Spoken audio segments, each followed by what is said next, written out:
Sometimes the heroes we overlook are the ones who need our respect the most. Every day, veterans who once served with honor find themselves forgotten, struggling to fit back into a world that's moved on without them. At a dusty shooting range, outside Phoenix, two corporate executives thought the homeless man in torn clothes was just another easy target for their jokes. They didn't know Rick Martinez had once been one of the Army's most skilled snipers. For 2 years, he'd been living out of his truck, carrying memories too heavy to share. He kept quiet, stayed invisible, and tried not to cause trouble. But when their mockery went too far, and they challenged him to prove himself, Rick had to choose, walk away like always, or show them what real skill looked like.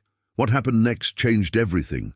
Would this unexpected moment finally help Rick find his way back to the world he'd been hiding from?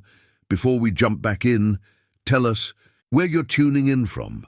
And if this story touches you, make sure you're subscribed, because tomorrow I've saved something extra special for you. The morning sun cast long shadows across the Copper Canyon shooting range, 30 miles east of Phoenix, where the desert stretched endlessly toward distant mountains. Dust hung in the air like memories, settling on everything with a fine coating that spoke of permanence and patience. This wasn't the kind of place that changed quickly or welcomed pretense. Here, among the weathered concrete shooting benches and hand-painted distance markers, authenticity mattered more than appearances. Marcus Webb stepped out of his silver BMW, adjusting his pressed polo shirt and squinting against the bright Arizona morning. At 32, he carried himself with the confident stride of someone accustomed to boardrooms and quarterly reports. His companion, Derek Chen, emerged from the passenger side wearing an identical corporate uniform, khakis, polo, and the kind of expensive sunglasses that suggested success without substance. "Team building," Marcus muttered, reading from a glossy pamphlet titled "Executive Leadership Through Marksmanship." The brochure promised to unlock your inner warrior and develop precision leadership skills through tactical exercises. He'd chosen this activity for their quarterly corporate retreat, thinking it would impress their boss with its masculine edge. "Better than another trust fall exercise," Derek replied, shouldering a custom rifle case that probably cost more than most people's monthly rent. "At least here, we get to shoot something." The range itself told a different story than their corporate expectations. Built in the 1970s by a Vietnam veteran named Jim Rodriguez, it had weathered decades of desert storms and economic hardships. The main building, constructed from faded adobe blocks, housed a small pro shop filled with practical equipment rather than flashy gear. Handwritten signs advertised ammunition prices and range rules in Jim's careful script. Nothing here was designed to impress anyone. It simply worked. Jim himself emerged from the building as they approached, a man in his 70s with silver hair and hands that spoke of honest work. He'd seen countless weekend warriors come through. His gates, men who confused expensive equipment with actual skill. His weathered face remained neutral as he watched the two executives approach, though his experienced eyes noted their brand-new gear and uncertain movements. "First time?" Jim asked, his voice carrying the measured cadence of someone who'd learned to read people quickly. "For tactical shooting, yes," Marcus replied, consulting his pamphlet again. "We're here for leadership development through marksmanship. Precision." Jim's expression didn't change, but something flickered behind his eyes. Perhaps amusement, perhaps resignation. "Range fees $20 each. Safety briefings mandatory. You brought eye and ear protection?" Derek patted his rifle case smugly. "We came prepared, top of the line everything." As they completed paperwork and received Jim's thorough safety briefing, neither executive noticed the weathered pickup truck parked at the far end of the lot. Paint faded to an indeterminate color, somewhere between brown and rust. It sat like a faithful dog that had given up hope of being noticed. Arizona license plates hung crooked, and a thin layer of desert dust suggested it had been there since before dawn. The truck's owner was already at Lane 7, the farthest position from the main building. Rick Martinez moved with the quiet efficiency of someone who preferred solitude. his worn jeans and faded army surplus jacket marking him as distinctly different from the weekend warriors who typically frequented the range. At 45, his face carried lines that spoke of hard living and harder choices. His dark hair, streaked with premature grey, was pulled back in a simple ponytail that kept it out of his eyes while shooting. Rick's routine never varied. Arrive before sunrise, claim the distant lane, set up his simple equipment with methodical precision. His rifle was a civilian model, nothing fancy, but maintained with the kind of care that suggested deep respect for the tool. His shooting bag contained the basics. Ammunition he'd loaded himself, a simple spotting scope, a notebook where he recorded each session's results in neat handwriting. What set Rick apart wasn't his equipment, but his presence.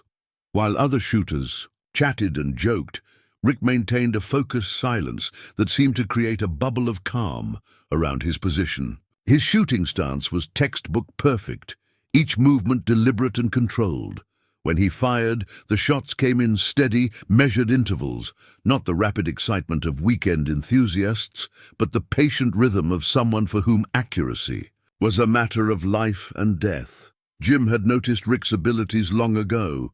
In 2 years of near-daily visits, the man had never asked for help, never complained, and never failed to clean up his area meticulously. He paid his range fees quietly, nodded respectfully, and shot with a precision that Jim recognized from his own military days. There was a story there Jim knew, but Rick had never offered it, and Jim had never asked. Some men carried their wars quietly. Marcus and Derek completed their briefing and moved to lanes 3 and 4 midway down the range. They began unpacking their expensive equipment with the enthusiasm of children with new toys. Derek's custom rifle gleamed under the morning sun, its precision optics and ergonomic modifications suggesting serious investment, if not serious experience. "This beauty cost me $8,000, Derek announced. Apparently to no one in particular, but loud enough for everyone to hear. German optics, carbon fiber barrel, titanium this and that. The guy at the shop said it could put 3 shots through. The same hole at 100 yards. Marcus nodded appreciatively while assembling his own impressive setup. Should be interesting to see how civilian marksmanship compares to what they teach in corporate leadership seminars. Their conversation carried across the morning air, mixing with the distant crack of Rick's methodical shooting. Neither executive paid attention to the homeless-looking man at the far end of the range, dismissing him as part of the background, like the weathered signs and dust-covered benches. Rick, meanwhile, continued his session with the same quiet intensity. He brought to everything. Each shot was preceded by a moment of absolute stillness, his breathing controlled, his focus complete.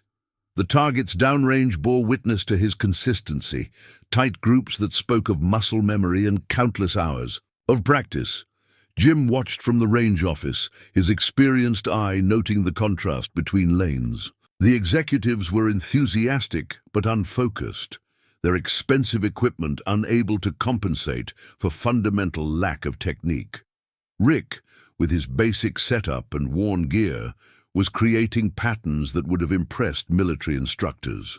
The morning progressed peacefully until Derek's voice rose above the general range noise. "Hey, check out our homeless friend down there," he said, loud enough to carry across the concrete barriers.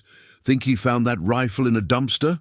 Marcus glanced toward Rick's position, taking in the faded clothes and simple equipment. "Probably. Spends his welfare check on ammunition," he replied with a chuckle that held no warmth. Their laughter seemed to hang in the desert air like smoke, polluting the morning's peaceful atmosphere. Jim's jaw tightened imperceptibly, but he said nothing. Rick's shooting never faltered, though something in his posture suggested he'd heard every word.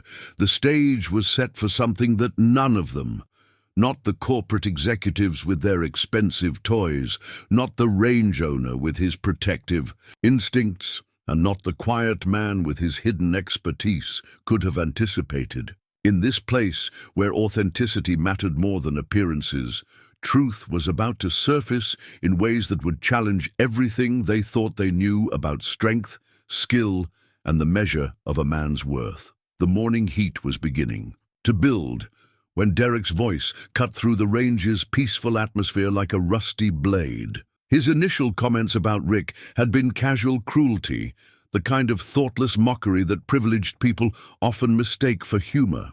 But something about the homeless man's continued silence seemed to embolden him, as if Rick's refusal to react was permission to escalate. "Seriously, look at that guy," Derek said, his voice carrying farther than necessary. "What do you think his story is? Bet he's one of those fake veterans who never actually served but likes to play dress-up in army surplus." Marcus shifted uncomfortably, some instinct warning him that his colleague was venturing into dangerous territory. But Derek's corporate success had come from pushing boundaries, from saying what others wouldn't, and he mistook this situation for another opportunity to demonstrate his boldness. "I mean, come on," Derek continued, his voice gaining confidence as other shooters began to take notice. "Real soldiers don't end up living in their trucks, shooting at paper targets all day. This guy's probably never seen anything more dangerous than a traffic jam." The words hung in the air like a challenge to the desert itself. Even the wind seemed to pause, as if nature was holding its breath. Rick's shooting rhythm never changed, but Jim noticed his shoulders tense almost imperceptibly. In the military, Jim had learned to read the subtle signs that preceded explosions, the calm before someone reached their breaking point. Rick Martinez had indeed heard every word, though he'd given no outward sign. Beneath his faded army surplus jacket, dog tags pressed against his chest with each heartbeat, their metal surface worn smooth by years of hidden wear. The tags bore a name, rank, and service number that told a story Derek couldn't imagine.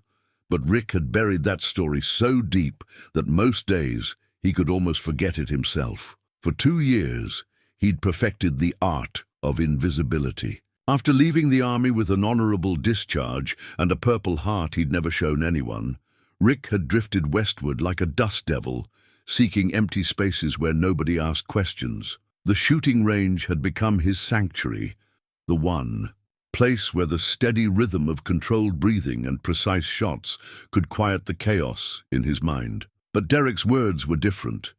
They cut through Rick's carefully constructed armor and found the raw nerve of identity that he'd been trying to heal. The accusation of being a fake veteran struck at the one thing Rick still held sacred, the memory of men who died while he lived, the honor of service that felt more real than anything in his current existence.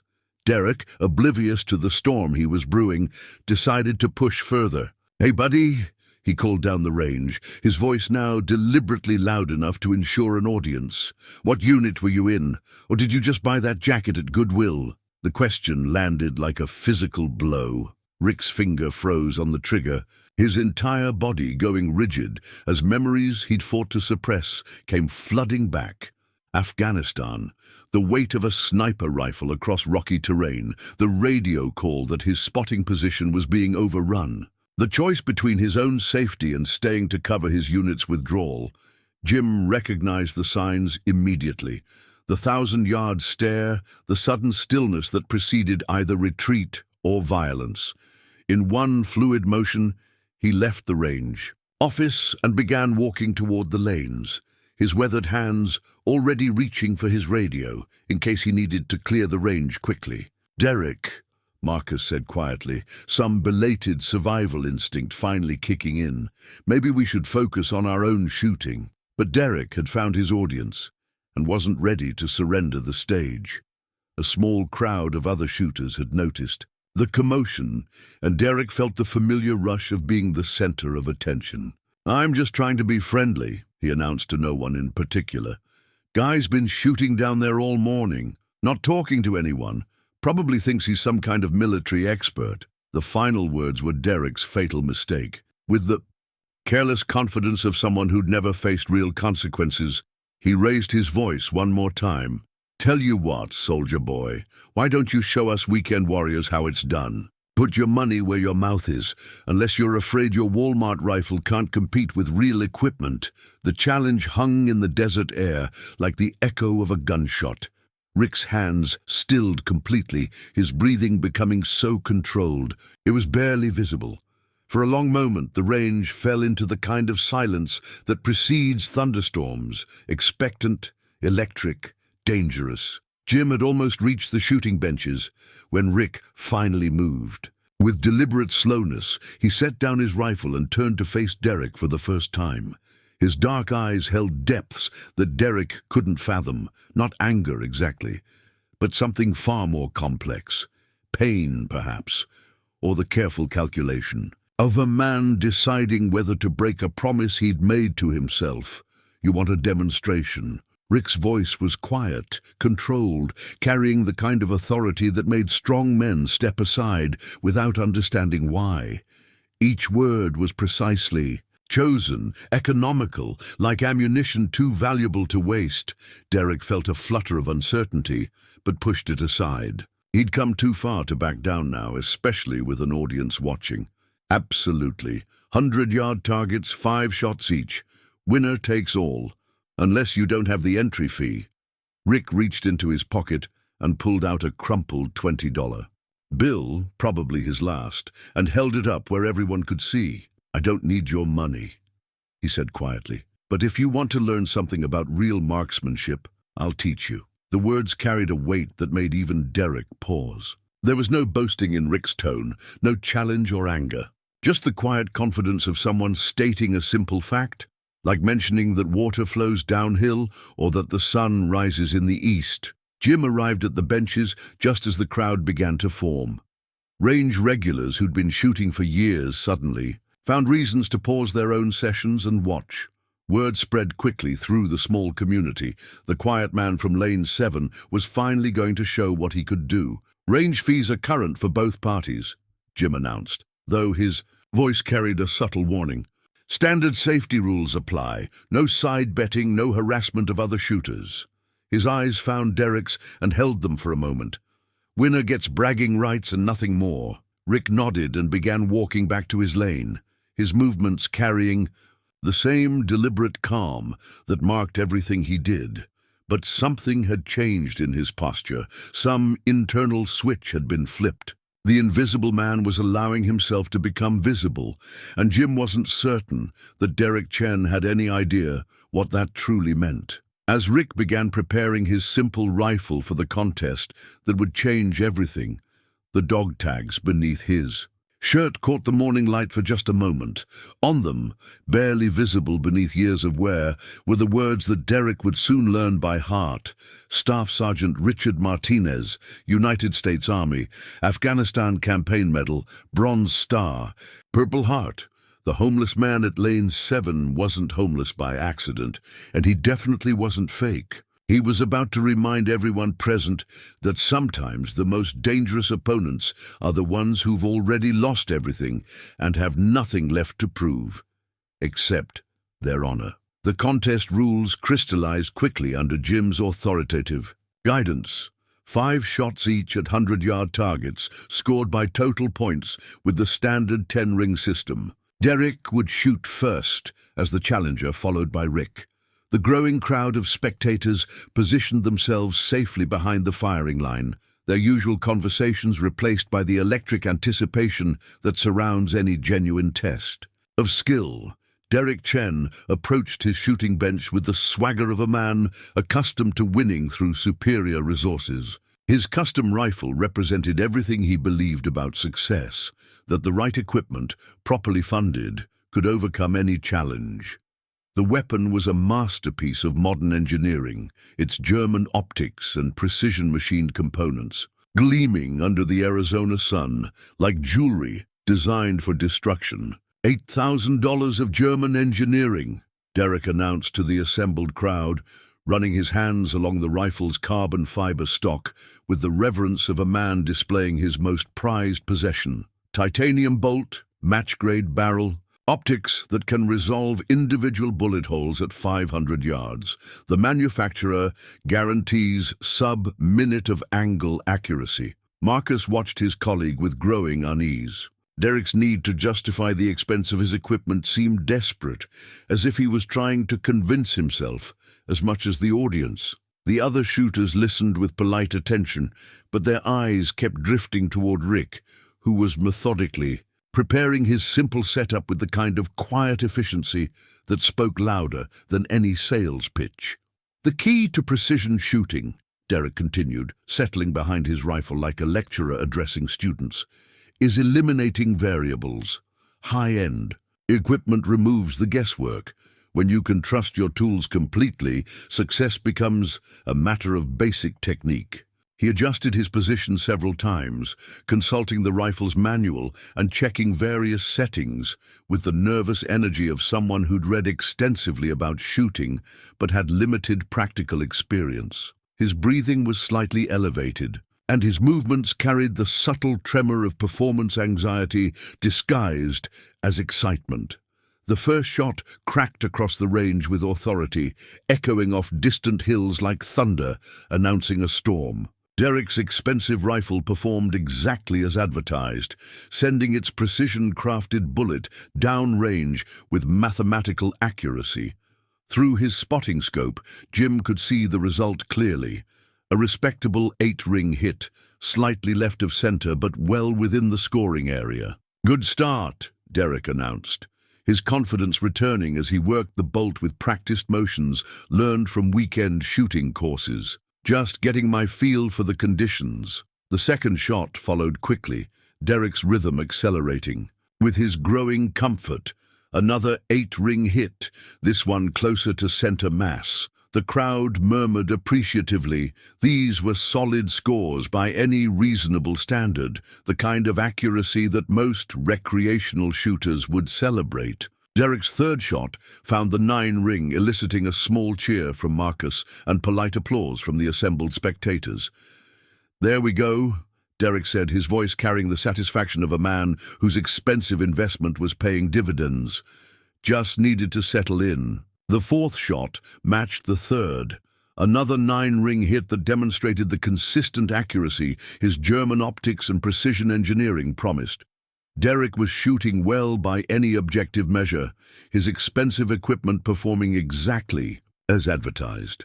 The mathematical certainty of high-end gear was proving itself against the variables of wind, light, and human error. "One more for the record books," Derek announced, settling behind his rifle for the final shot with the confidence of a man who'd just validated his entire approach to problem-solving. Money well spent. Superior equipment properly applied. Success achieved through intelligent resource allocation. The fifth shot rang out with the same authority as the previous 4, and Derek's smile broadened as he observed the result through his scope. Another 9-ring hit, giving him a total score of 43 out of a possible 50.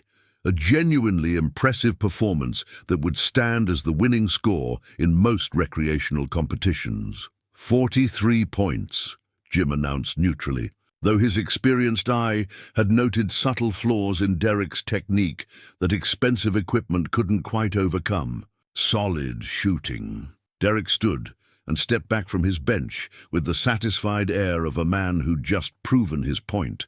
His rifle had performed flawlessly, his technique had been adequate, and his score represented genuine marksmanship skill. In any normal circumstances, 43 points would guarantee victory and bragging rights. But as Derek basked in his performance, his eyes found Rick Martinez preparing for his turn at the distant lane 7. The homeless man's equipment looked even more basic in contrast to Derek's precision setup. A simple bolt-action rifle that might have cost $300 when new, a basic scope that had seen better decades, shooting bags filled with sand instead of precision-engineered supports. "Your turn, soldier boy," Derek called out, his voice carrying renewed confidence. "Let's see what you can do with that yard sale equipment."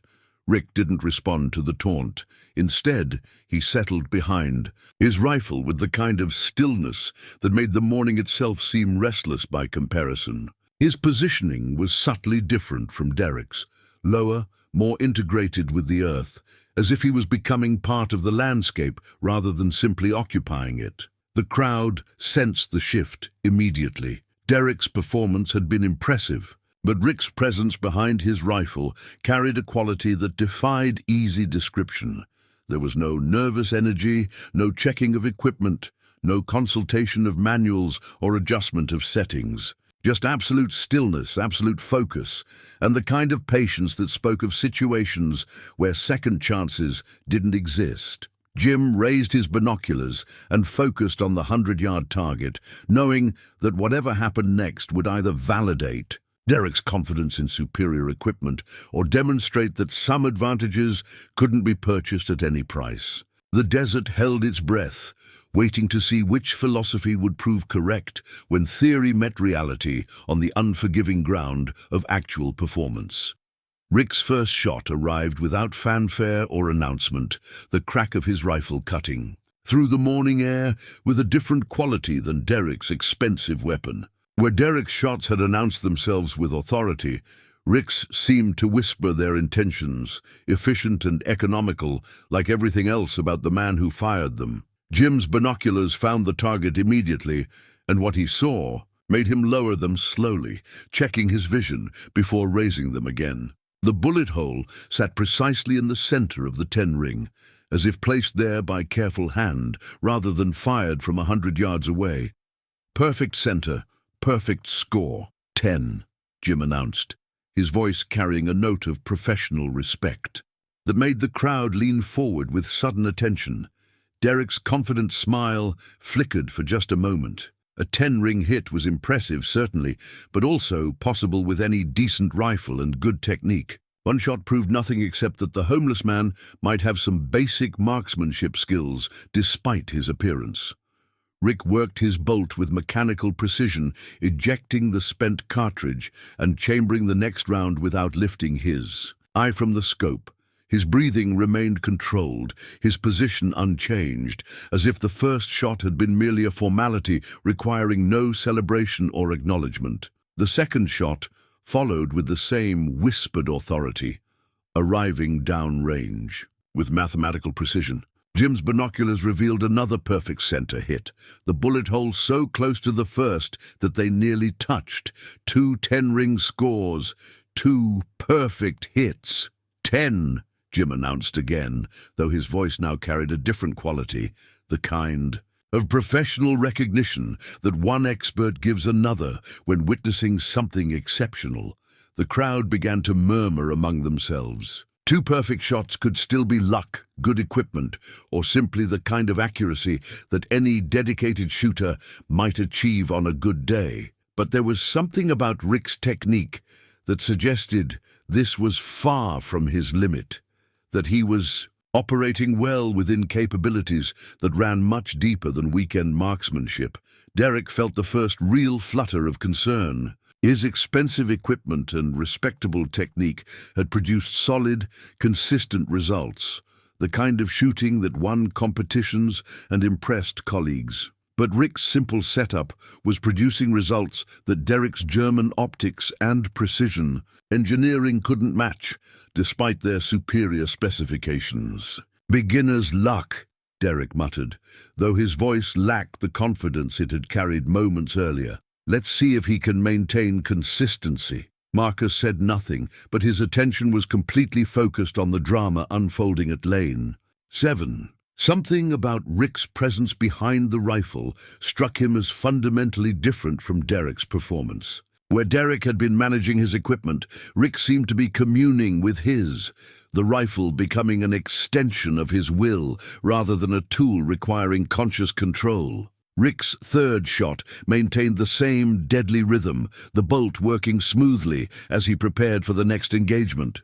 His movements carried the fluid efficiency of countless repetitions, muscle memory developed through thousands of hours of practice under conditions that weekend shooting courses couldn't simulate. The third bullet found its mark with the same precision as the first 2, punching through the exact center of the target with mechanical accuracy. Jim's binoculars confirmed what the crowd was beginning to suspect. They weren't witnessing good shooting anymore, but something approaching. "Artistry 10, Jim announced, though the word seemed inadequate for what they were observing. 3 perfect shots, 3 identical holes clustered in the center of the 10 ring like a tiny constellation of precision. Derek's equipment suddenly felt heavy in his hands. $8,000 of German engineering, titanium components, and mathematical precision, yet Rick's basic rifle was outperforming it by a margin that couldn't be explained by superior technology. The homeless man's simple setup was achieving results that Derek's expensive gear couldn't match. "This isn't possible," Derek said, though his protest sounded hollow even to himself. "That rifle can't shoot better than mine. The optics alone cost more than his entire setup," but possibility had already been redefined by reality. Rick's 4th shot arrived with the same inevitable precision as the previous 3, finding the 10-ring center with an accuracy that made Derek's expensive equipment seem like an elaborate decoration. The crowd had fallen into the kind of silence that accompanies the truly extraordinary, their casual interest transformed into genuine awe. 10, Jim announced, though his professional composure was beginning to crack. In 40 years of running shooting ranges, he'd seen impressive marksmanship, but Rick's performance was entering territory that he associated with military snipers and Olympic competitors, not homeless men shooting basic equipment at recreational ranges. Derek's worldview was crumbling with each perfect shot. His entire philosophy of success, that superior resources produced superior results, was being dismantled by a man whose equipment could be purchased for less than Derek spent on a single business lunch. The mathematical certainty of expensive engineering was proving irrelevant against whatever advantages Rick possessed. Rick prepared for his final shot with the same methodical calm that had marked his entire performance. No celebration, no acknowledgement of the crowd's growing amazement, no sign that he was achieving anything beyond his normal capabilities. His breathing remained controlled, his position unchanged, as if perfect marksmanship was simply his natural state, rather than an achievement requiring effort. The 5th shot completed Rick's demonstration with the same quiet authority as the previous 4. The bullet found its inevitable destination in the 10-ring center, creating a group so tight that all 5 holes could be covered by a quarter. Perfect score, perfect technique, perfect demonstration of capabilities that transcended equipment, training, or any explanation that Derek's corporate mindset could provide. 10, Jim announced, though the words seemed to echo in the stunned silence that followed. 50 points. Perfect score. The crowd erupted in spontaneous applause, their appreciation overcoming the social barriers that had initially made Rick invisible to them.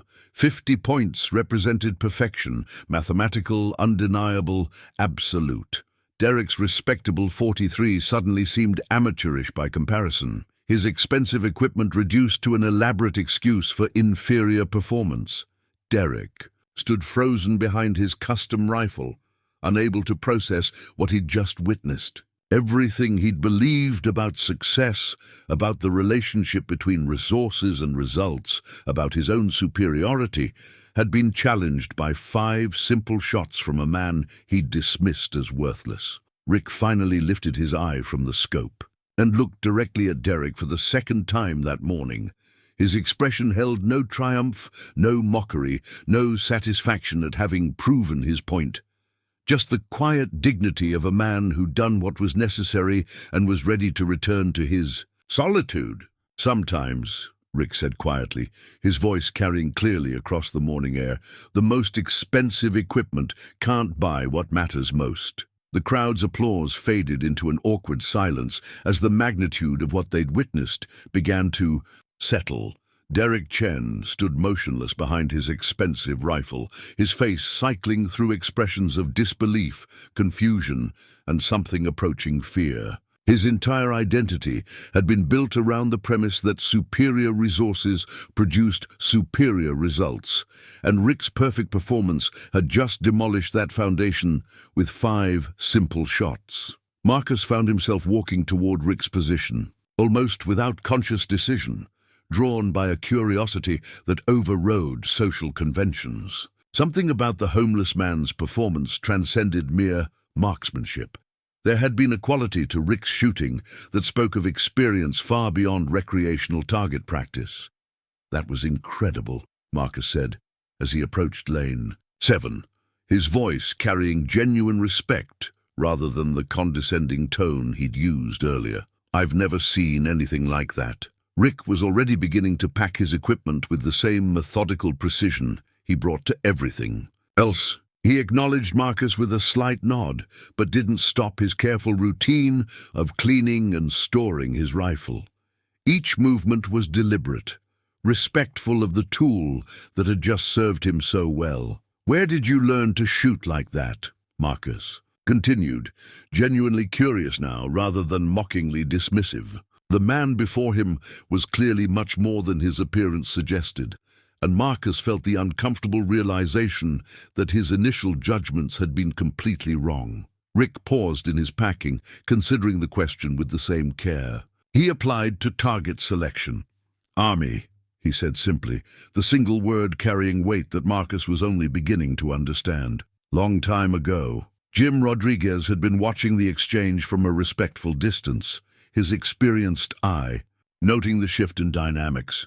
He'd seen this before, the moment when civilian assumptions about military service collided with reality, when people began to understand that some skills couldn't be learned in weekend courses or purchased with expensive equipment. Derek, meanwhile, remained frozen at his shooting bench, unable to reconcile what he'd witnessed with his understanding of how the world worked. His expensive rifle felt foreign in his hands now, its precision engineering suddenly seeming like an inadequate substitute for whatever advantages Rick possessed. The homeless man's basic equipment had just outperformed German optics and titanium components by a margin that couldn't be explained by luck or accident. "Army," Derek repeated, his voice carrying a note of skeptical dismissal that he was desperately trying to maintain. "Right. What unit? What specialty?" The questions came out with the aggressive tone of someone challenging credentials, though Derek's confidence had been badly shaken. Rick's hands stilled on his rifle case, his body language shifting almost imperceptibly. The casual questions were touching on territory that he'd spent 2 years trying to forget, memories that he'd buried so deep that most days he could almost pretend they belonged to someone else. Jim stepped forward before Rick could respond, his protective instincts engaging. "Rick's been coming here for 2 years, he said quietly, his voice carrying the authority of someone who'd earned the right to speak. "Shoots every day, pays his fees, keeps to himself. Best marksman I've seen. In 40 years of running this range." The simple testimonial carried more weight than Derek's expensive equipment specifications. Jim Rodriguez was known throughout the Arizona shooting community as a man who didn't give praise lightly, whose military experience gave him the credentials to judge real marksmanship. His endorsement meant something that money couldn't buy. Marcus felt something shifting in his understanding, like a photograph coming into focus after years of blur. The man before him wasn't a homeless vagrant who'd stumbled onto basic shooting skills. He was clearly someone with serious military training, someone whose current circumstances didn't reflect his actual capabilities. "Afghanistan," Rick said, quietly, the word emerging like smoke from a carefully banked fire. He didn't look at either executive as he spoke, his attention focused on securing his equipment. 3 tours, sniper team. The admission hung in the desert air like a revelation. Afghanistan, 3 tours, sniper team. Suddenly Rick's perfect marksmanship made sense, though it raised questions about how someone with such elite training had ended up living out of his truck at a civilian shooting range. Derek's worldview suffered another blow. Military snipers represented the absolute pinnacle of marksmanship training, selected from the best soldiers and trained to standards that civilian shooters could barely imagine. His weekend courses and expensive equipment were suddenly revealed as the amateur pursuits they'd always been. "Sniper," Marcus repeated, the word carrying new respect and understanding. "That explains the shooting. But what?" He stopped himself before asking the obvious question about Rick's current circumstances, some instinct warning him that the territory ahead was dangerous. Rick's jaw tightened almost imperceptibly, memories threatening to surface despite his careful control. 3 tours in Afghanistan, 18 months as a sniper team leader, 47 confirmed kills, and 1 mission that had ended with everyone except him coming home in body bags. The mathematics of survival that had brought him praise from commanders, and nightmares that lasted years. Things change, Rick said simply, his voice carrying finality that discouraged further questions. He shouldered his rifle case and began walking toward his truck, clearly indicating that the conversation was over. But Derek wasn't ready to let go of his rapidly crumbling superiority. The revelation that Rick was a former military sniper explained the shooting, but somehow made Derek's humiliation worse. He'd been beaten not just by skill, but by the kind of elite training that represented everything he'd never experienced himself. "If you're such a hotshot sniper," Derek called after Rick, his voice carrying the desperate edge of someone refusing to accept defeat, "what are you doing living in your truck? Real soldiers don't end up homeless." The words struck like physical blows. Rick stopped walking, his shoulders tensing as memories he'd fought to suppress came flooding back. The implication that his current circumstances somehow invalidated his service, that homelessness meant he'd been a failure as a soldier, cut through every defense he'd carefully constructed. Jim's expression darkened immediately.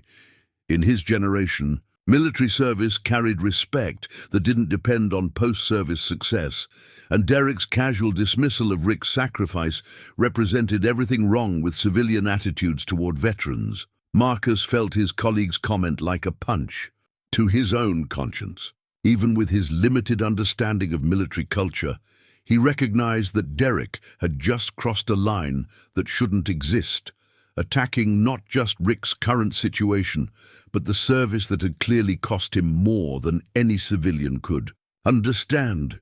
Rick turned slowly, his dark eyes meeting Derek's with an intensity that made the younger man take an involuntary step backward. For a moment, the careful control that Rick maintained slipped slightly, revealing depths of pain and loss that Derek couldn't comprehend. "You want to know about real soldiers?" Rick asked quietly, his voice carrying the kind of controlled anger that precedes violence. "Real soldiers sometimes come home when their friends don't. Sometimes they carry guilt that expensive therapy can't fix. Sometimes they find that the skills that kept them alive over there don't translate to civilian success over here." The words hung in the air like accusations, each one carrying weight that Derek couldn't deflect with humor or expensive equipment. Rick's explanation wasn't self-pity, but simple statement of fact, delivered with the unflinching honesty of someone who'd stopped trying to make his story palatable for civilian understanding. The silence that followed was heavy with uncomfortable truths that none of them had been prepared to confront.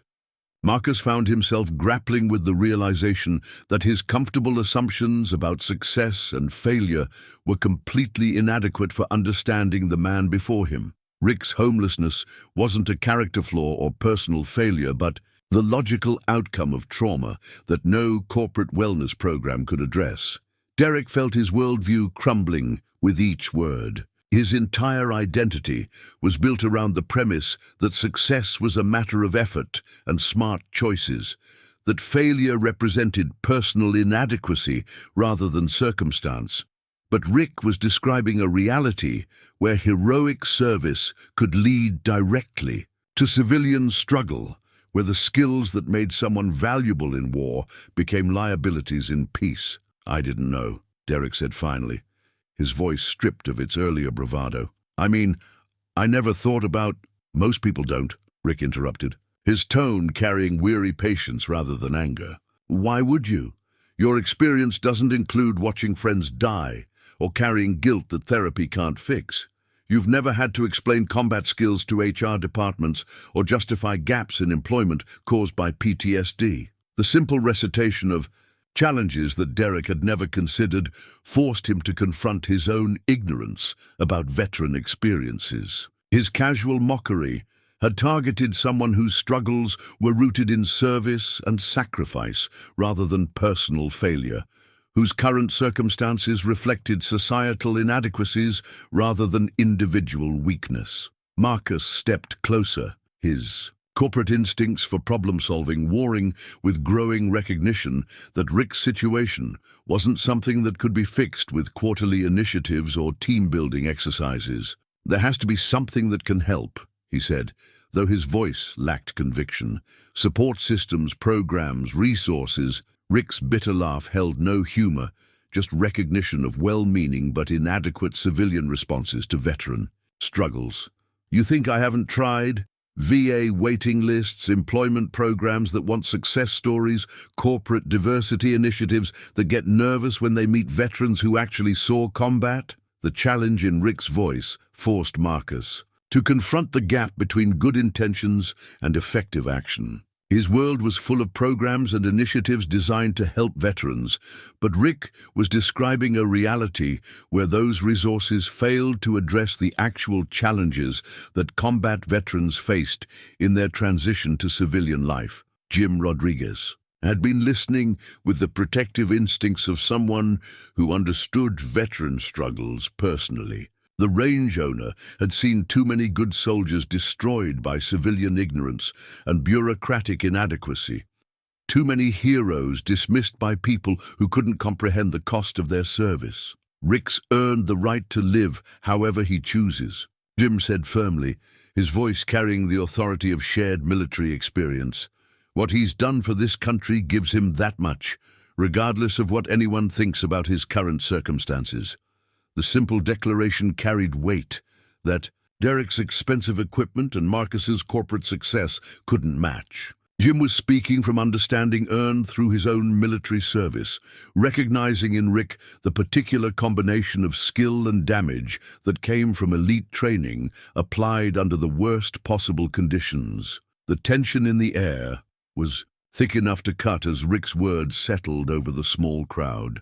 Derek's face had gone pale, his expensive bravado crumbling under the weight of truths he'd never considered. The other shooters began quietly dispersing, sensing that they were witnessing something too personal and painful for casual observation. Marcus felt compelled to step into the growing silence, his corporate instincts for damage control warring with a genuine desire to understand. "Rick," he said carefully, "I think Derek didn't mean—" "Yes, he did," Rick interrupted quietly, his dark eyes never leaving Derek's face. "He meant exactly what he said.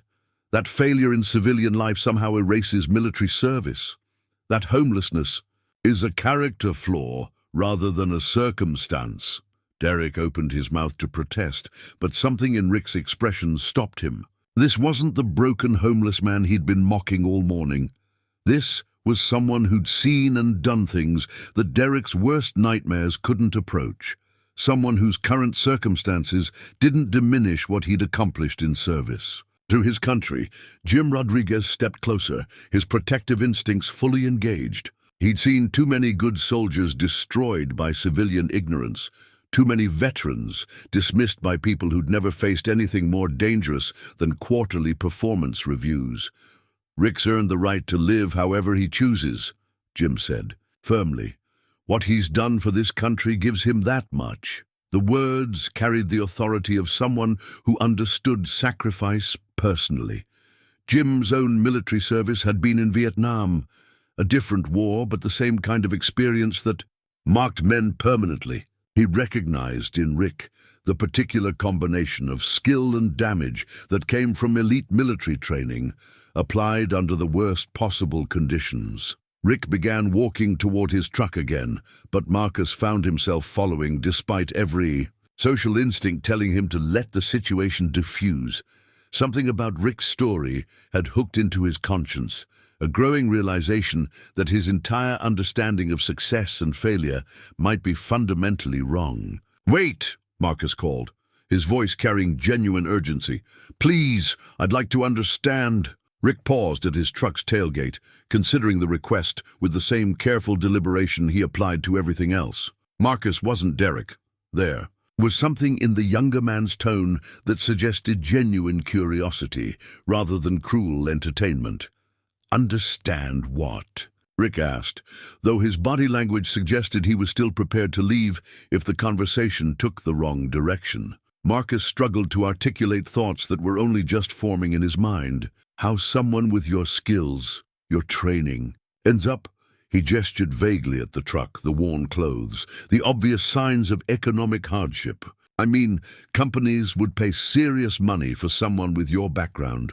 Rick's laugh held no humor, just the bitter recognition of civilian assumptions about military value. "Would they? You think corporate America is looking for someone who can put 5 shots through a quarter at 300 yards? Someone whose primary job qualification is killing people more efficiently than the enemy can kill him." The blunt assessment hit Marcus like cold water. He'd been thinking in terms of leadership experience, tactical thinking, discipline, the marketable aspects of military service that corporate recruiters highlighted in their diversity initiatives. But Rick was right. The core skills of a sniper didn't translate obviously to civilian success. "There's more to military service than combat," Marcus said, though his voice lacked conviction. "Leadership, teamwork, problem-solving under pressure."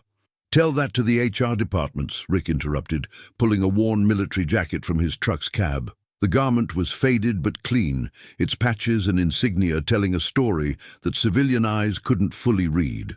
"Tell that to the interviewers who see gap years in Afghanistan as red flags rather than service records." Marcus examined the jacket with growing recognition of his own ignorance. The patches spoke of units he'd never heard of, campaigns he knew only from news reports, achievements that represented excellence in fields he couldn't comprehend. Yet Rick was right. None of this would translate effectively to a corporate resume. Derek had followed the conversation at a distance, his earlier aggression replaced by something approaching curiosity.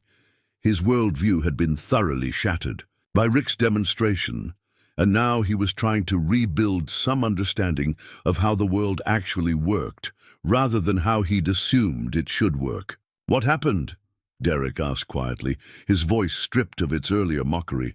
"I mean, specifically, what changed between being a military sniper and this?" Rick's hands stilled on his truck keys, memories threatening to surface despite his careful control. The question touched on territory he'd avoided for 2 years, the specific incident that had ended his military career and begun his drift toward invisibility. "Kunar Province," Rick said finally, the words emerging like physical objects he was reluctantly releasing. "October 2021. My team was providing overwatch for a convoy evacuation. Taliban had the road zeroed, but civilians were trapped in the kill zone. Marcus and Derek found themselves leaning forward involuntarily, drawn into a story that neither of them was prepared to hear, but both felt compelled to understand. Orders were to maintain position and protect the convoy," Rick continued, his voice taking on the flat, emotionless tone that combat veterans used when discussing missions. "But there were kids down there, families trying to reach the evacuation point." Jim Rodriguez recognized the signs. The 1,000-yard stare, the careful emotional distance that veterans maintained when discussing events that had changed them permanently. He'd heard similar stories from Vietnam, different details, but the same core conflict between orders and conscience. "I made a choice," Rick said simply, "left my overwatch position to provide cover for the civilians. Got them to safety but lost my shooting platform. Taliban overran my position before I could get back." The simple narrative carried weight that civilian experience couldn't fully process. Marcus found himself trying to imagine the calculations involved. Tactical position versus human lives, military objectives versus moral imperatives, personal safety versus the protection of innocence. "My spotter and 2 other team members died trying to extract me," Rick continued, his voice never changing tone, despite the magnitude of what he was describing. "Purple Heart, Bronze Star, honorable discharge. Also, survivor's guilt, PTSD, and the knowledge that 3 good soldiers died because I chose to save civilians instead of following orders." The revelation hung in the desert air like a physical presence. Rick's current circumstances suddenly made perfect sense, not as failure or weakness, but as the logical outcome of trauma that no amount of corporate success could address. He wasn't homeless because he lacked skills or motivation, but because the skills he possessed came with costs that civilian life couldn't accommodate. Derek felt his entire understanding of strength and weakness shift fundamentally. The man he'd been mocking all morning hadn't failed at life. He'd succeeded at something far more difficult and dangerous than anything Derek had ever attempted, and was paying prices that Derek couldn't begin to comprehend. Marcus was experiencing a similar realization, though his focused on the inadequacy of civilian measures of success. Corporate achievement, expensive equipment, quarterly performance reviews, suddenly all of it seemed trivial compared to the kind of decisions Rick had faced and the consequences he was still living with. "That's why you're here," Marcus said, quietly, understanding beginning to dawn. "The shooting range, it's not recreation for you." Rick nodded slightly, acknowledging the insight. "Only place where the skills make sense. Where precision still matters for its own sake rather than for what it can destroy." The simple explanation revealed the shooting range as Rick's sanctuary, the one place where his military training could exist without the context of violence or the weight of consequences. Here, marksmanship was pure skill rather than a tool. For killing, precision without destruction.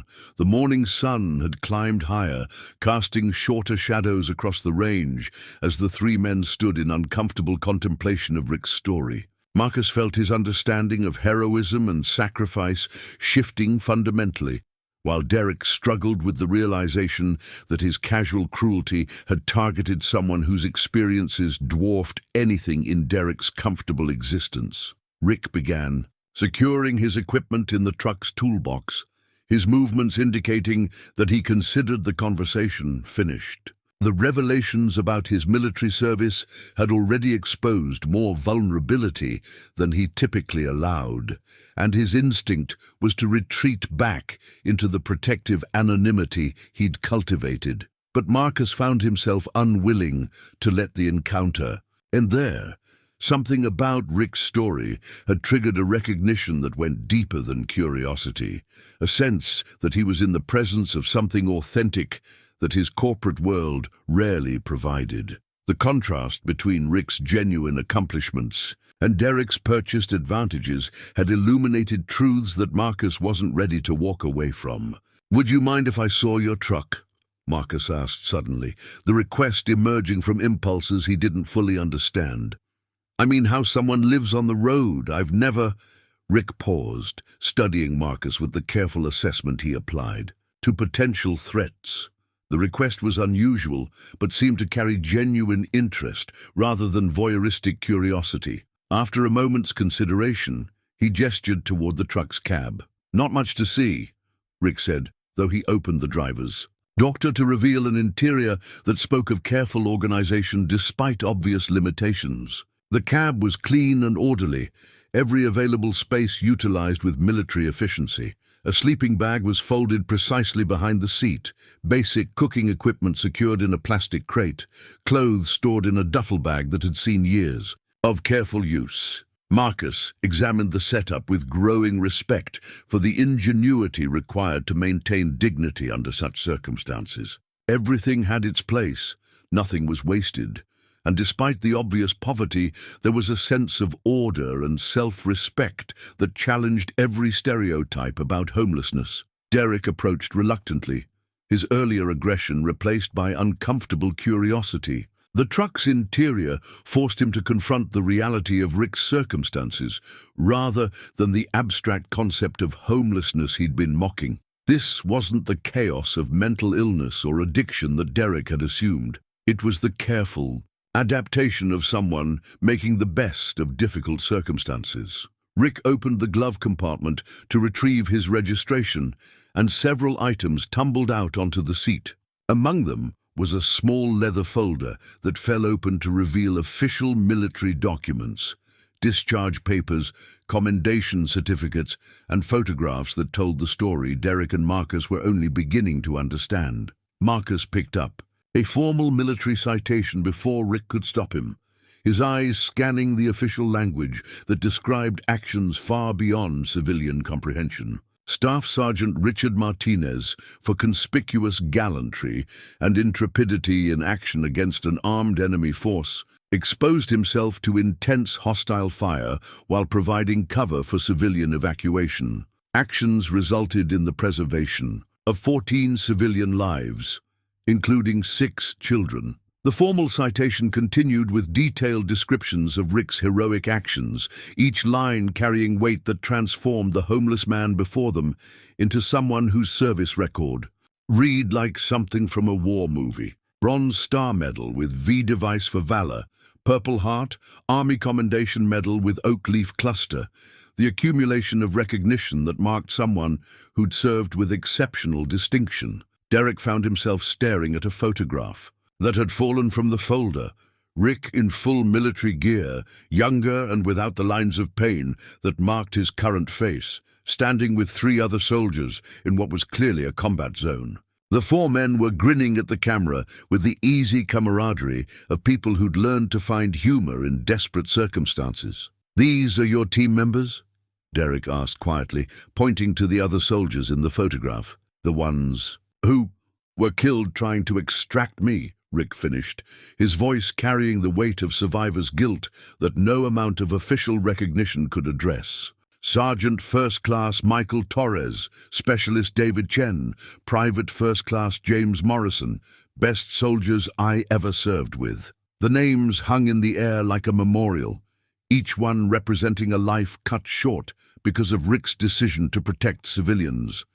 Marcus found himself holding official documentation of heroism that exceeded anything he'd ever imagined, while Derek confronted the reality that his casual mockery had targeted someone whose sacrifice had preserved lives he would never know. About another document caught Marcus's attention, a letter from the parents of one of the children Rick had saved, written in careful English that spoke of gratitude beyond expression. "You gave us back our daughter," the letter read. "She is alive today because you chose to risk everything for strangers. We pray for you every day and hope that Allah brings you peace." The simple testimonial carried emotional weight that official citations couldn't match. Rick hadn't just followed orders or completed missions. He'd made the kind of moral choice that defined character at its deepest level, choosing the protection of innocence over his own safety and the safety of his team.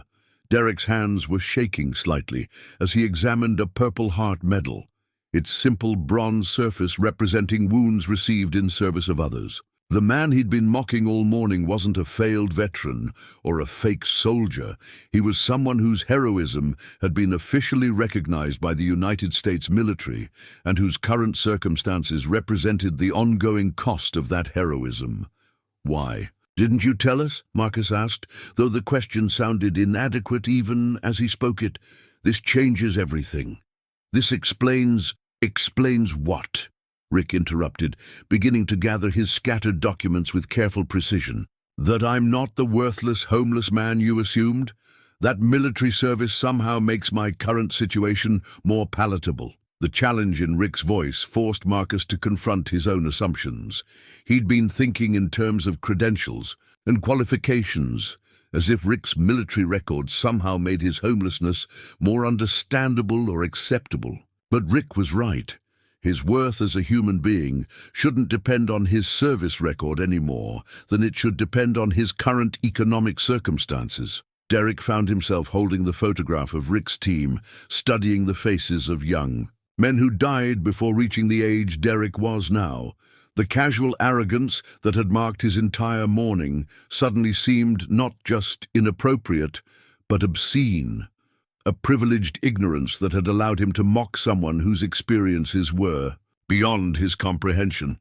"I need to apologize," Derek said quietly, his voice stripped of its earlier bravado. "Not just for this morning, but for everything I assumed, everything I said. I had no right."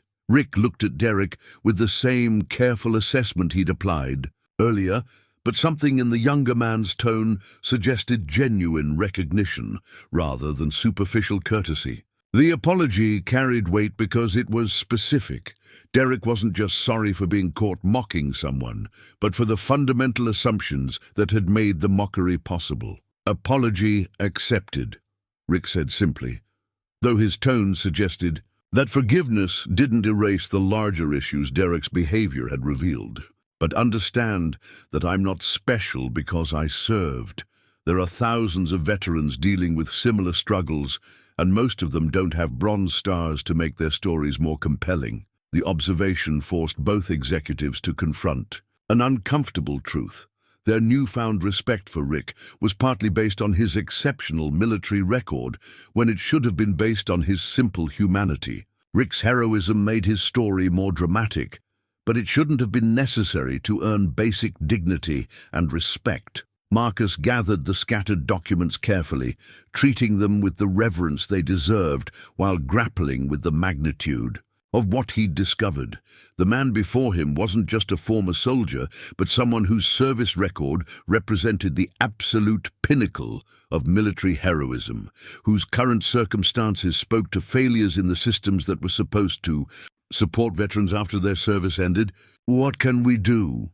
Marcus asked, though he wasn't certain whether he was addressing Rick or simply voicing his own sense of inadequacy in the face of such profound sacrifice and ongoing struggle. Rick's question hung in the desert air as he carefully returned his military documents to their protective folder.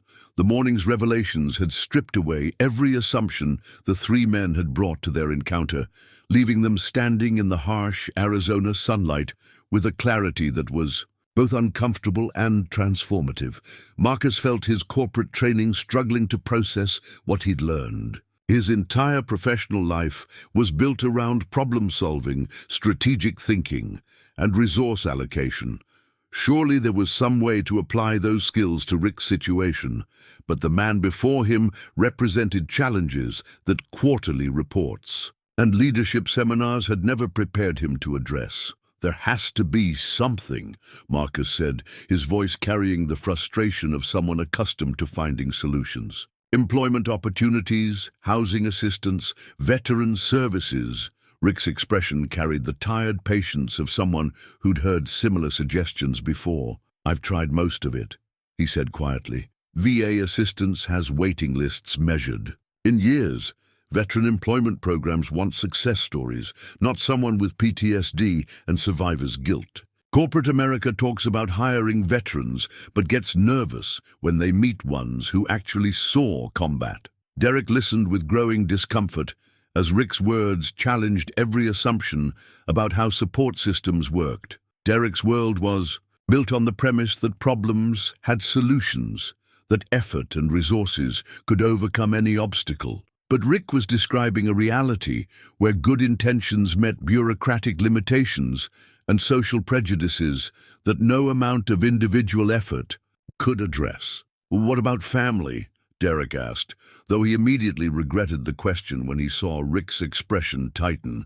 "Parents died while I was overseas," Rick said simply. "No siblings. My ex-wife remarried someone who could provide the stability she needed. Can't blame her for that. I wasn't exactly husband material when I came back." The simple recitation of loss revealed another layer of Rick's isolation. Military service had cost him not just his mental health and economic stability, but the personal relationships that might have provided support during his transition to civilian life. He was carrying his burdens alone, not by choice, but by circumstance.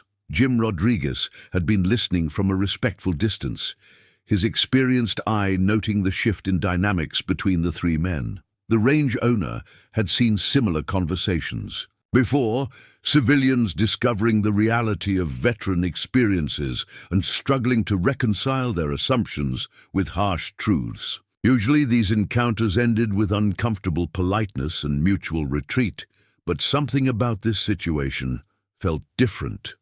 "Rick," Jim said, approaching the group with deliberate calm, "would you be willing to do something for me?" Rick looked at the older man with the respect one veteran gave another, recognizing that Jim's request would carry weight beyond casual curiosity. "Depends on what you're asking."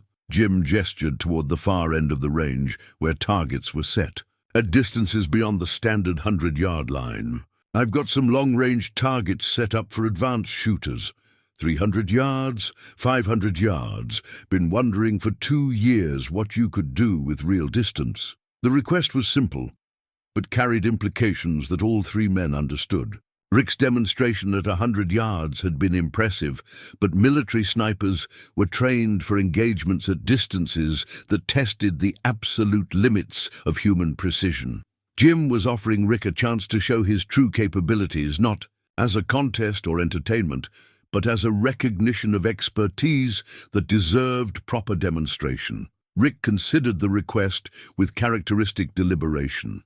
Long-range shooting would require retrieving his actual sniper rifle from storage, the custom weapon he'd maintained meticulously, despite swearing never to use it again. That rifle represented everything he'd tried to leave behind. The missions, the kills, the weight of being America's most lethal asset in Afghanistan. "I'd need different equipment," Rick said slowly. "What I showed you today was just basic marksmanship. Real precision work requires proper tools." Marcus felt his pulse quicken at the implication. If Rick's basic marksmanship could achieve perfect scores with simple equipment, what could he accomplish with the specialized tools of his military trade? The prospect of witnessing genuine sniper-level precision was both thrilling and sobering. Derek found himself curious, despite his earlier humiliation. His expensive rifle had been thoroughly outclassed by Rick's basic setup, but the thought of seeing actual military-grade marksmanship was compelling enough to overcome his wounded pride. This was an opportunity to witness something that few civilians ever saw, a master craftsman operating at the absolute pinnacle of his profession. "The rifle's in storage," Rick continued, though his reluctance was evident. "Haven't touched it since I was discharged. Wasn't planning to ever use it again." Jim nodded, understanding, recognizing the emotional weight that military weapons carried for combat veterans. "No pressure," he said quietly. "Just thought it might be worth showing these gentlemen what real precision looks like."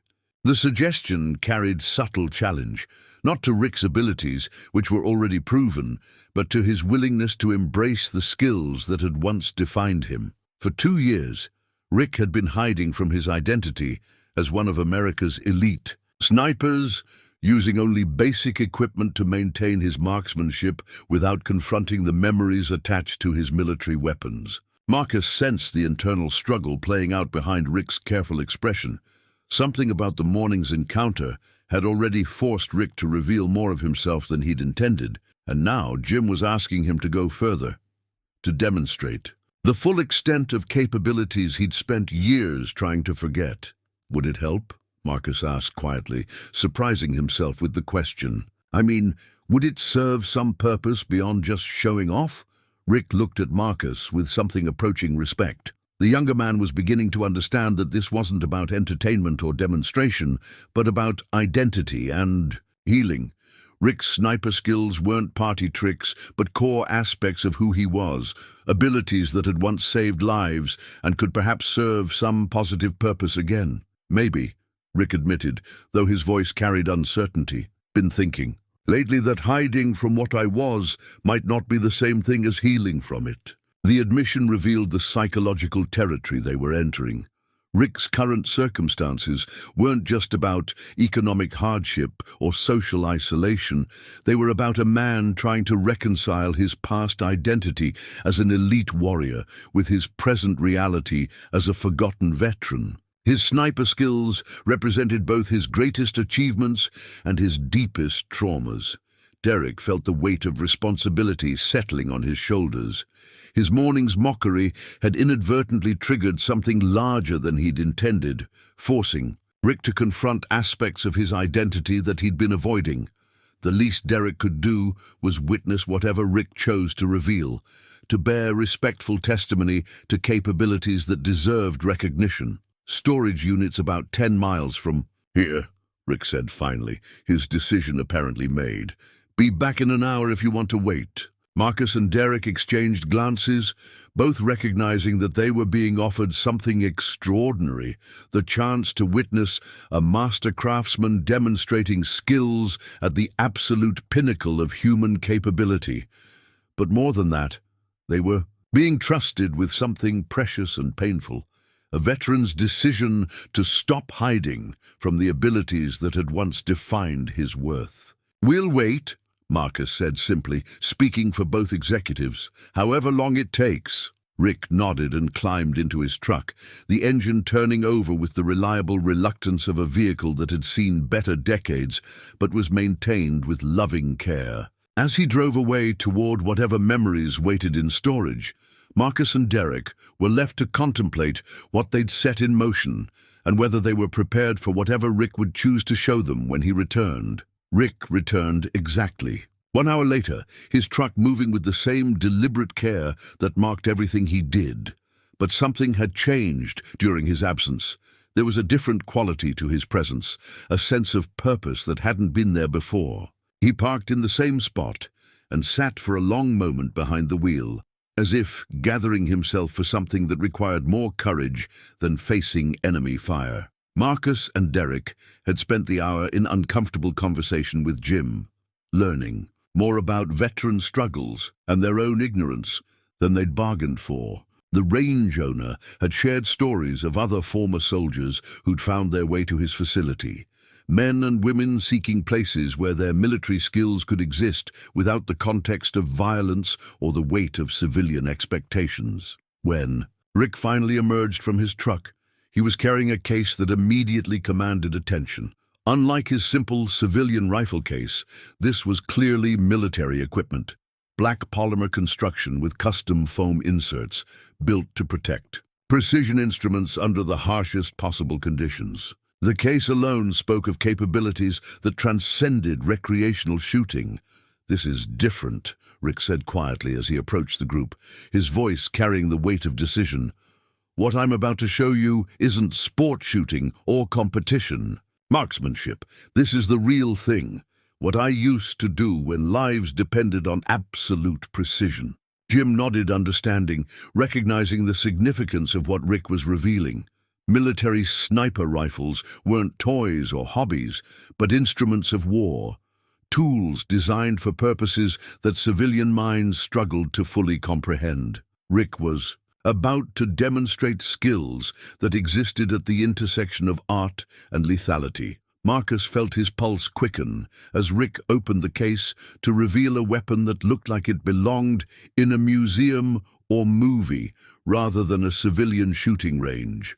The rifle was clearly custom-built, its every component selected and modified for maximum precision. Even to untrained eyes, it radiated the kind of purposeful excellence that separated professional tools from amateur equipment. "Custom Remington 700, Rick said, his voice taking on the educational tone of someone explaining his profession. "Macmillan. Stock, Krieger barrel, Leupold Mark IV optics, chambered in .300 Winchester Magnum for long-range precision. This rifle was zeroed for my specific shooting characteristics and ballistic requirements." Derek stared at the weapon with something approaching awe.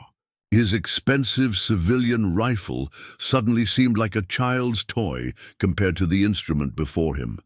Every component spoke of precision and purpose that his recreational equipment couldn't approach. This was a tool built for life and death. Accuracy at distances that challenged the limits of human capability. Rick began assembling his equipment with the ritualistic precision of someone performing a ceremony. Each component was handled with reverence, checked and rechecked, according to procedures burned into muscle memory through countless repetitions under combat conditions. His movements carried the weight of responsibility. This wasn't recreational shooting, but the deployment of capabilities that had once meant the difference between mission success and catastrophic failure. Jim had already prepared targets at the extended ranges, metal silhouettes placed at 300 yards, that would test the absolute limits of precision marksmanship. At that distance, factors invisible at shorter ranges became critical: wind speed and direction, atmospheric pressure, temperature variations, even the rotation of the Earth. Success required not just marksmanship, but meteorology, ballistics, and the kind of intuitive understanding that came only from years of practical application under pressure. 300 yards, Rick said, settling behind his rifle with the kind of absolute stillness that made the morning air seem restless. By comparison, in Afghanistan, that was close range. Most of my engagements were 500 to 800 yards, some beyond 1,000. The casual mention of distances that strained civilian comprehension revealed the world Rick had once inhabited. Military. Snipers operated in a realm where precision was measured in fractions of inches across distances, measured in quarters of miles, where atmospheric conditions and ballistic calculations could mean the difference between mission success and friendly casualties. Marcus found himself holding his breath as Rick made his final preparations. The homeless man from earlier that morning had been completely transformed, replaced by someone whose every movement spoke of expertise at the absolute pinnacle of human capability. This wasn't recreation or demonstration, but the careful deployment of skills that represented years of elite training and combat application. The first shot came without warning or announcement, the crack of Rick's military rifle cutting through the morning air with authority that dwarfed every previous sound. The bullet's flight time was perceptible at 300 yards, a brief moment of silence followed by the distinctive ping of metal striking metal that confirmed a direct hit. Through his spotting scope, Jim could see the result clearly. The bullet had struck the metal silhouette precisely in the center, creating a hole that would have been instantly fatal had the target been human. At 300 yards, with civilian equipment, such accuracy would have been impressive. With Rick's military precision and professional-grade tools, it seemed almost effortless. Derek felt his understanding of marksmanship shift fundamentally. His morning's performance, which had seemed respectable at 100 yards with civilian targets, was revealed as amateur fumbling compared to what he was witnessing. Rick was operating in a completely different category of precision, demonstrating capabilities that existed beyond recreational shooting entirely. Rick worked his bolt with mechanical precision, ejecting the spent cartridge and chambering the next round without lifting his eye from the scope. His breathing remained controlled, his position unchanged, as if the first shot had been merely a ranging round requiring no celebration or acknowledgement. The second shot followed with the same inevitable precision, finding its target with mathematical certainty that seemed to defy the variables of wind, distance, and atmospheric conditions. Another perfect center hit, another demonstration that at this level of expertise, precision became predictable rather than hoped for. Rick's third shot completed a pattern that transcended marksmanship and entered the realm of art. 3 holes clustered in the exact center of the target, so close together that they could be covered by a quarter despite the 300-yard distance. The precision was so absolute that it seemed to violate the laws of physics, as if Rick was somehow immune to the variables that affected ordinary shooters. Marcus found himself witnessing something that few civilians ever saw: a master craftsman, operating at the absolute pinnacle of human capability. This wasn't luck or exceptional equipment, but pure skill developed through years of training under conditions where failure meant death. Rick was demonstrating the kind of precision that existed only at the intersection of natural talent, elite training, and combat experience. Derek's earlier humiliation had transformed into something approaching reverence. His expensive equipment and weekend training courses were revealed as children's games compared to what Rick was demonstrating. This was precision at a level that couldn't be purchased or learned through recreational shooting. It required the kind of dedication and experience that came only from military service at the highest levels. The small crowd that had gathered, was maintaining respectful silence, recognizing that they were witnessing something extraordinary. Range regulars who'd been shooting for decades were seeing precision that exceeded their best performances by margins that seemed impossible. Rick's demonstration was redefining their understanding of what human accuracy could achieve. Jim Rodriguez watched through his spotting scope with the appreciation of someone who understood the technical difficulty of what Rick was accomplishing. 300-yard precision with military-grade equipment required not just marksmanship, but mastery of ballistics, atmospheric conditions, and equipment capabilities that most shooters never developed. Rick was operating at a level that Jim, associated with Olympic competitors and military special operations. Rick prepared for his fourth shot with the same methodical calm that had marked his entire demonstration. No celebration of previous success, no acknowledgement of the crowd's amazement, just the continued application of skills that had once been deployed in defense of his country. His breathing remained controlled, his position unchanged, as if absolute precision was simply his natural state. The fourth shot maintained the same standard of excellence, adding another hole to the tight cluster that was becoming Rick's signature. At extended range, 4 shots, 4 perfect hits, 4 demonstrations that at this level of expertise, precision became as reliable as sunrise. The variables that challenged ordinary shooters, wind, distance, atmospheric pressure, seemed irrelevant. To Rick's capabilities, Marcus felt his understanding of excellence shift fundamentally. Corporate success, quarterly achievements, expensive equipment, suddenly all of it seemed trivial compared to the kind of mastery Rick was demonstrating. This was what real expertise looked like when developed under conditions where imperfection had deadly consequences. Derek found himself thinking about the morning's events with growing shame. He'd been mocking someone whose capabilities exceeded anything Derek had ever achieved or could hope to achieve. His expensive rifle and recreational training were like finger painting compared to the artistry Rick was displaying at 300 yards with equipment designed for war. Rick's fifth and final shot completed a demonstration that would be remembered by everyone present for the rest of their lives. 5 holes clustered so tightly that they formed a single ragged opening in the exact center of the target, creating a group that defied civilian understanding of what human precision could accomplish at extended range. The silence that followed was deeper than mere quiet. It was the kind of reverent hush that accompanies the truly extraordinary. Range veterans who'd seen impressive shooting throughout their lives were witnessing precision that exceeded their best dreams. Rick had just demonstrated that the gap between recreational marksmanship and military expertise was measured not in degrees but in orders of magnitude. Jim lowered his spotting scope slowly, his professional composure cracking slightly as he processed what he'd just witnessed. 5 shots, he announced, though his voice carried awe rather than simple reporting. Single hole, 300 yards.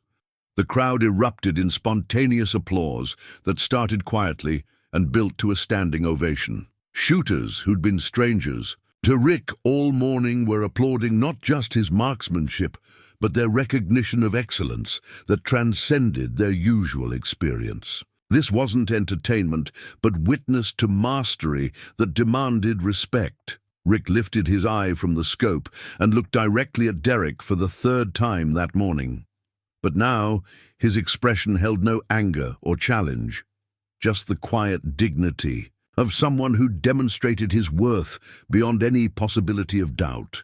The homeless man Derek had been mocking was revealed as someone whose capabilities exceeded anything Derek could comprehend. That's what a real sniper can do, Rick said, quietly, his voice carrying across the applause with authority that silenced the crowd. That's what 3 tours in Afghanistan and 18 months of elite training looks like when applied properly. Derek felt his face burning with shame as the full magnitude of his morning's behavior became clear. He'd been mocking someone whose service record included precision that could save lives or end them at distances Derek couldn't even see clearly. His casual cruelty had targeted someone whose capabilities existed in a realm Derek couldn't approach. Marcus stepped forward, his corporate instincts for recognizing excellence finally aligning with appropriate respect. "I've never seen anything like that," he said, his voice carrying genuine awe. "That was incredible." Rick began dismantling his rifle with the same careful precision he brought to everything else, each component handled with reverence, earned through years of faithful service. "It's what I used to do," he said simply. Before things changed, the simple statement carried weight that transformed the morning's entire narrative.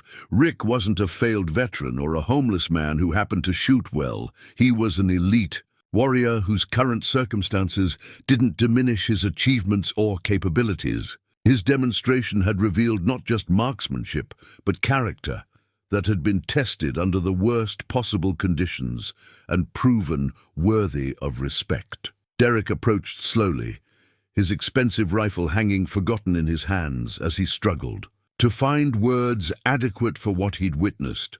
The man he'd spent the morning mocking had just demonstrated capabilities that existed beyond Derek's comprehension, skills developed through service that Derek could never fully understand or appreciate. "I don't know how to apologize for this morning," Derek said, his voice stripped of its earlier confidence.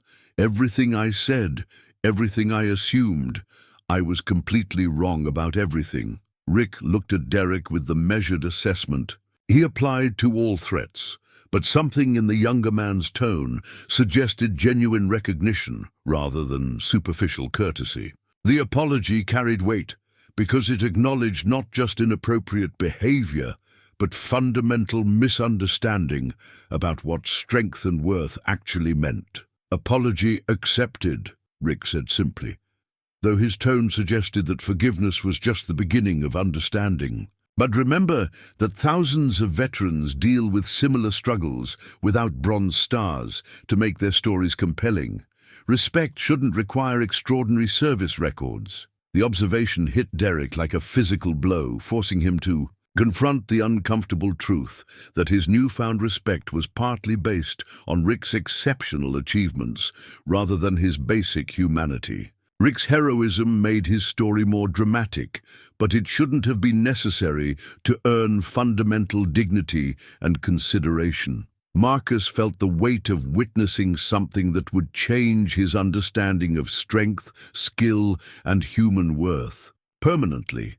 The homeless man from earlier that morning had been transformed into someone whose capabilities exceeded anything Marcus had imagined possible, whose current circumstances spoke to societal failures rather than personal inadequacy. The crowd began to disperse slowly, range regulars returning to their own shooting with a new understanding of what true precision looked like. Conversations carried reverent tones as people processed what they'd witnessed, genuine military grade marksmanship demonstrated by someone whose appearance had initially suggested the opposite of expertise.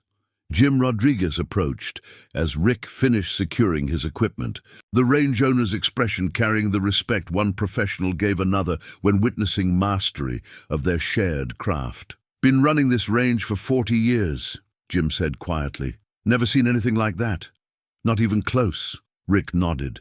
Acknowledgement, but didn't respond verbally, his attention focused on carefully storing the rifle that had served him so faithfully in two very different contexts. The weapon represented both his greatest achievements and his deepest traumas, capabilities that had once saved lives, but now existed mainly as reminders of what he'd lost. The morning sun had climbed toward its zenith, casting harsh shadows that seemed appropriate for the harsh truths that had been revealed. Three men who'd arrived with comfortable assumptions about success, failure, and human worth were leaving with their understanding fundamentally altered by 5 shots that had redefined their conception of what excellence actually meant. 6 months later, Marcus Webb returned to the Copper Canyon shooting range with his teenage son Tyler in tow.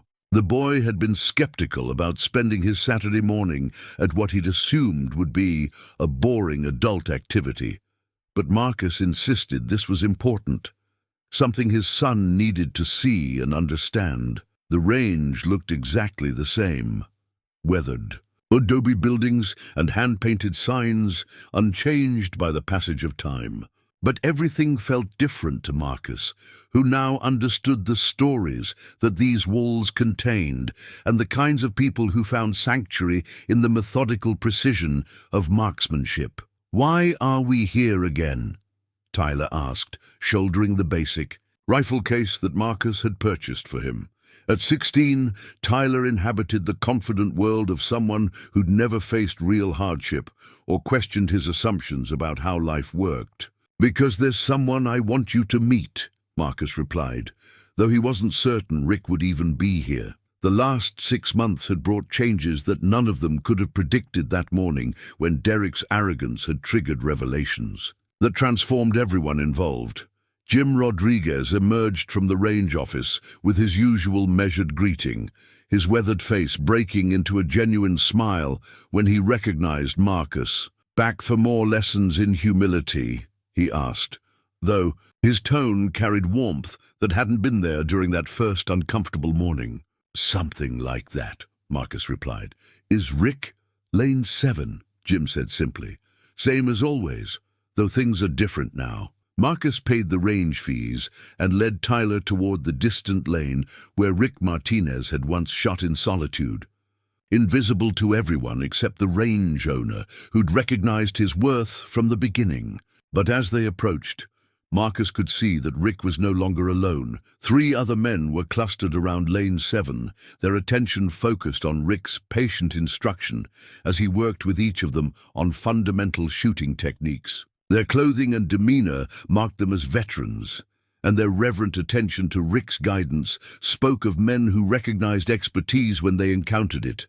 Rick himself looked fundamentally different. The worn clothes remained, but they were clean and well-maintained rather than simply functional. His truck was still parked in the same spot, but it was accompanied by a small travel trailer that spoke of improved circumstances without abandoning the mobile lifestyle he'd chosen. "That's your homeless guy?" Tyler asked, his teenage directness cutting through adult politeness. "He doesn't look homeless. He never was just homeless," Marcus replied, beginning to understand lessons that had taken him months to fully process. "I just didn't know how to see what was actually there." Rick noticed their approach and nodded acknowledgement, though his attention remained focused on his students. Marcus could see that Rick was teaching more than marksmanship. His quiet guidance, addressed stance, breathing, focus, and the kind of mental discipline that military training developed. "Marcus," Rick said when he finished with his current student, "good to see you again." The greeting carried warmth that hadn't existed 6 months earlier, when Rick had been a man hiding from the world rather than engaging with it. Marcus could see that something fundamental had shifted. Rick was no longer invisible, but had found a way to make his expertise serve a positive purpose. "Rick, this is my son Tyler," Marcus said. "Tyler, this is Staff Sergeant Rick Martinez, the man I told you about." Tyler examined Rick with the frank assessment that teenagers applied to adults they were meeting for the first time. He saw a man whose presence commanded attention without demanding it, whose simple demeanor somehow suggested depth and capability that weren't immediately obvious. "Dad says you're like the best shooter in the world or something," Tyler said. With characteristic directness, Rick's slight smile suggested he'd heard similar comments before. "I'm good at what I do," he said simply. "But more importantly, I've learned that what I do can help other people." The simple statement revealed the transformation that had occurred over the past 6 months. Rick was no longer hiding from his identity as an elite marksman, but had found a way to use those skills for healing rather than remembrance of trauma. Marcus noticed Derek Chen approaching from the parking area, his expensive equipment replaced by simple, functional gear that suggested he'd learned lessons about the relationship between tools and capability. Derek's presence was tentative, as if he wasn't certain of his welcome despite the months that had passed. "Derek," Rick acknowledged with a nod. "How's the progress?" "Slow but steady," Derek replied, his voice carrying none of its former arrogance. Still working on the breathing techniques you showed me? The easy interaction between the two men spoke of a relationship that had developed beyond their uncomfortable first meeting. Derek had apparently become one of Rick's regular students, learning not just marksmanship, but lessons about humility and respect that his corporate success had never provided. "Rick's been teaching me about precision," Derek explained to Tyler, his tone carrying the reverence of a student discussing a master teacher. "Not just shooting, but the mental discipline that makes real accuracy possible." Marcus watched his son observe the dynamics between the adults, noting how Rick's quiet authority commanded respect without demanding it. This was leadership that couldn't be taught in corporate seminars, the kind of authentic expertise that drew people naturally rather than requiring institutional position or expensive equipment. "Would you like to try some shooting?" Rick asked. Tyler, gesturing toward the shooting bench. "I can show you the basics." Tyler nodded eagerly, his teenage reserve overcome by curiosity about what his father had described. Rick began with fundamental safety instruction, his teaching style patient and thorough without being condescending. Marcus could see his son responding to Rick's calm authority in ways that teenage rebellion rarely allowed. As Rick guided Tyler through basic shooting techniques, Marcus reflected on the changes that 6 months had brought. Derek's humiliation had transformed into genuine respect and a desire to learn.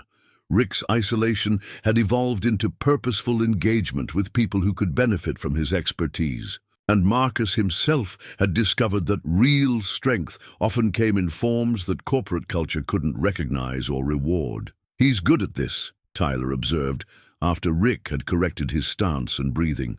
"Like, really good." "Yes, he is," Marcus replied, watching Rick work with his son, with the same patient precision he applied to everything else. "And he's teaching you more than just shooting." The afternoon progressed, with the easy rhythm of people engaged in meaningful activity.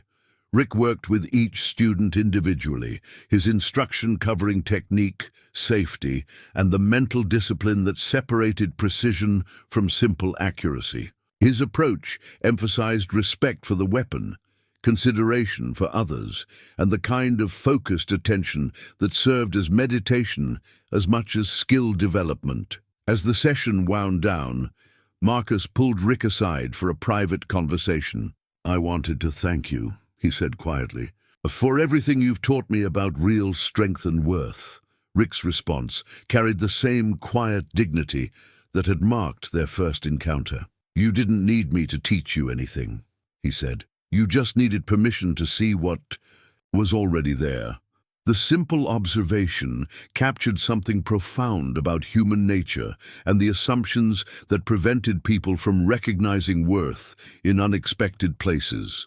Rick's demonstration hadn't changed who he was. It had simply revealed capabilities that had always existed beneath surface appearances. "The instruction business seems to be working out," Marcus noted, gesturing toward the other veterans who were cleaning their equipment under Rick's watchful guidance. "It's good work," Rick acknowledged. "Turns out that teaching precision shooting helps with more than just marksmanship, gives people focus, builds confidence, creates community around shared purpose." The explanation revealed how Rick had transformed his military expertise into civilian service, using his skills to help other veterans find purpose and connection in their transition to post-service life. He'd become a bridge between military and civilian worlds, helping both sides understand each other better. As they prepared to leave, Tyler approached Rick with the earnest intensity that teenagers brought to subjects that captured their interest. "Would it be okay if I came back next week?" he asked. "I'd like to learn more about this." Rick's slight smile suggested he'd received similar requests before. "Come back anytime," he said simply. "Always room for people who want to learn to do things right." The invitation extended beyond marksmanship instruction to encompass the broader lessons that Rick's presence offered: patience, precision, respect for capability regardless of circumstances, and recognition that strength came in many forms that society often overlooked. Driving home, Marcus reflected on the morning's experiences and the broader transformation that Rick's story had triggered in his understanding of success, worth, and human dignity. The homeless man from that first morning had never actually been homeless in any meaningful sense. He'd always carried with him capabilities, experiences, and character that transcended economic circumstances. "That was pretty cool," Tyler said, breaking Marcus's reverie. "Mr. Martinez knows a lot about more than just shooting." "Yes, he does," Marcus agreed, thinking about the lessons in humility, respect, and authentic strength that Rick continued to provide simply by being himself. "And if you keep going back, you'll learn more than you expect." The afternoon sun cast long shadows across the desert as they drove away from the range, leaving behind a place where appearances mattered less than substance, where worth was measured by character rather than circumstances, and where a former military sniper had found a way to transform his expertise into service that honored both his past sacrifices and his present opportunities to make a positive difference in the lives of others.